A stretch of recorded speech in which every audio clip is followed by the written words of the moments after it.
Hello అండి. నమస్తే. So, చాలామంది మేము న్యాచురల్ పెళ్లయ్యి మాకు 2, 3 ఇయర్స్ అయినాయి. మేము న్యాచురల్‌గా ట్రై చేసాము. బట్ స్టిల్ ప్రెగ్నెన్సీ రాలేదు. దేనివల్ల ఉండొచ్చని అడుగుతారనమాట. సో, ఒక ఇంపార్టెంట్ టెస్ట్ గురించి నేను ఈరోజు మాట్లాడతాను. That is tube test.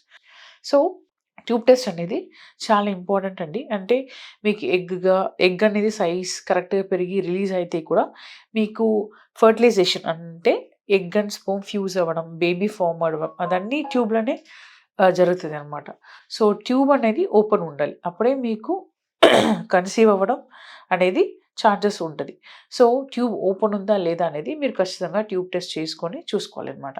So, చాలామంది ట్యూబ్ టెస్ట్ అంటే భయం పెయిన్ ఉంటది అని చాలామంది దే డోంట్ ప్రిఫర్ అనమాట. యాహ్! ఆబ్వియస్లీ అండి కొంచెం పెయిన్ ఉంటది. But we have a different type of tube test అనమాట. అంటే లాప్రోస్కోపీ ద్వారా మనం ట్యూబ్ ఓపెన్ ఉందా లేదా అని చూసుకోవచ్చు.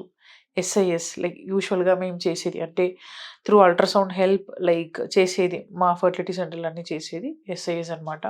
అండ్ దెన్ నెక్స్ట్ అనేది హెచ్ఎస్‌జీ హిస్టోసాల్ఫింగోగ్రఫీ అది మీరు రేడియాలజీ డిపార్ట్మెంట్‌లో చేసుకోవాలి. సో, దీంట్లో కంపేర్ చేస్తే ఆబ్వియస్లీ లాప్రోస్కోపీ అనేది మీకు ఫుల్ అనస్థీషియా ఇచ్చి చేస్తారు. ఎస్ఐఎస్, హెచ్ఎస్‌జీ ఇవి 2 మనం కంపేర్ చేస్తే ఎస్ఐఎస్ అనే ట్యూబ్ టెస్ట్ అంటే త్రూ అల్ట్రాసౌండ్ ద్వారా మనం చూసే ట్యూబ్ టెస్ట్ అనేది కంపారిటివ్‌లీ మీకు పెయిన్ అనేది తక్కువుంటది. సో, మీకు స్టిల్ నీడ్ ఉంటే వేరే ఆప్షన్ లేకపోతే ఆబ్వియస్లీ మీరు ఎస్ఐఎస్ అనేది మీరు ప్రిఫర్ చేయొచ్చు. సో, ఎస్ఐఎస్‌లో మేమేం చేస్తామంటే యూజువల్‌గా ఫ్లూయిడ్ అనేది గర్భసంచి లోపల పంపించి లైక్ ట్యూబ్ ద్వారా బయట వస్తుందా లేదా అనేది చూస్తాము. బయట వచ్చింది అనుకోండి ట్యూబ్ అనేది ఓపెన్ ఉంది అని అర్థం అనమాట. అండ్ దెన్ కొన్నిసారి ఏదైనా చిన్న చిన్న బ్లాక్ ఉంటే కూడా త్రూ ఈ ట్యూబ్ టెస్ట్ వల్ల మీకు ఆ బ్లాక్ అనేది రిలీజ్ అవ్వడానికి ఛాన్సెస్ ఉన్నాయి. సో, చాలామంది ట్యూబ్ టెస్ట్ అయిపోయిన తర్వాత నెక్స్ట్ మంత్ స్పాంటేనియస్‌గా కన్సీవ్ అవ్వడానికి కూడా ఛాన్సెస్ ఉన్నాయన్నమాట. సో, నీడ్ ఉంటే ఖచ్చితంగా మీరు ట్యూబ్ టెస్ట్ అనేది చేసుకోవడం చాలా చాలా important. And then tube test అయిపోయిన తర్వాత మీకు మేబీ కొంచెం మైల్డ్ డిస్కంఫర్ట్ ఉండొచ్చు ఆ రోజు. సో, మీకు ఒక కోర్స్ ఆఫ్ యాంటీబయోటిక్, ఒక పెయిన్ కిల్లర్ అనేది ఇస్తారనమాట. మీరు ఖచ్చితంగా తీసుకోవాలి. ఎంబ్రియో ట్రాన్స్‌ఫర్ అయిపోయిన తర్వాత అంటే ఐవీఎఫ్ ట్రీట్మెంట్‌లో మీకు ఎంబ్రియో రెడీ అవుతది గదా! అది ఎంబ్రియో ట్రాన్స్‌ఫర్ అయిపోయిన తర్వాత what are the precautions to take అంటే ఎట్లా ఉండాలి అనేది నేను మీకు ఎక్స్‌ప్లెయిన్ చేస్తాననమాట. సో, వన్స్ మీకు ఎంబ్రియో ట్రాన్స్‌ఫర్ అయిపోయిన తర్వాత జనరల్‌గా మీకు మేజర్‌గా ఫుడ్ రెస్ట్రిక్షన్స్ అనేవి ఉండవనమాట. బట్ జనరల్‌గా మేము పపాయ, పైనాపిల్ వద్దని చెప్తాము.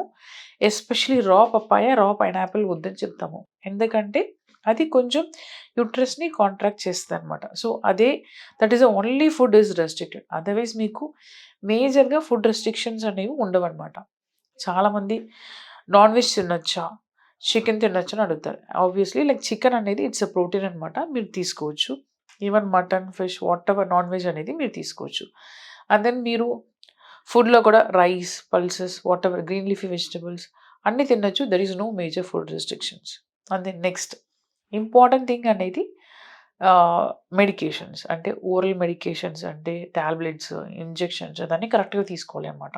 ఎందుకంటే embryo transfer especially frozen embryo ట్రాన్స్‌ఫర్‌లో మీకు అన్ని ప్రాసెస్ అంటే ఎగ్ రిలీజ్ అవ్వడం, బేబీ ఫార్మ్ అవ్వడం అదన్నీ ల్యాబ్‌లో అంటే బేబీ ఫార్మ్ అవ్వడం ల్యాబ్‌లో అయింది కాబట్టి మీకు బాడీలో ఆ ప్రెగ్నెన్సీని సపోర్ట్ చేయడానికి మీకు హార్మోన్స్ ఏమి ఉండవనమాట. సో, ఎవ్రీథింగ్ అన్ని హార్మోన్స్ అనేది మేము టాబ్లెట్స్ ద్వారా, ఇంజెక్షన్ ద్వారా ఇస్తాం. సో, ఆ టాబ్లెట్స్, ఇంజెక్షన్స్‌ని మీరు మిస్ చేయకుండా కరెక్ట్‌గా తీసుకోవాలి. అండ్ దెన్ మీ ప్రొఫైల్ అంటే మీ హిస్టరీ బట్టి, మీ ప్రొఫైల్ బట్టి మీకు మేబీ ఓరల్ టాబ్లెట్స్, ఇంజెక్షన్స్ అయినా ఎక్కువ ఉండొచ్చు ఆర్ తక్కువ ఉండొచ్చు based on the patients. So, దాని పరంగా మీరు కరెక్ట్‌గా వాడాలి.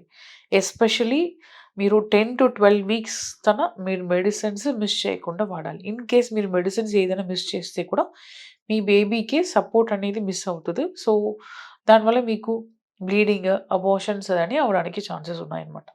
This is the second thing. Third thing చాలామంది ఐవీఎఫ్ ఎంబ్రియో ట్రాన్స్‌ఫర్ అయిపోయిన తర్వాత పూర్తి బెడ్ రెస్ట్‌లో ఉంటారు. That is not at all correct అండి. మీరు మీ రొటీన్ వర్క్స్ చేసుకోవాలి. ఎక్కువ మీరు స్ట్రెయిన్ చేయకూడదు. అంటే టూ మచ్ ఆఫ్ జాగింగ్, జ too much of weight lifting, jerk అట్లాంటి వర్క్ అనేది అవాయిడ్ చేసుకోవాలి. But as such your routine works like cooking, walking వెళ్ళడం అదన్నీ చేసుకోవచ్చు. There is no major restrictions అనమాట.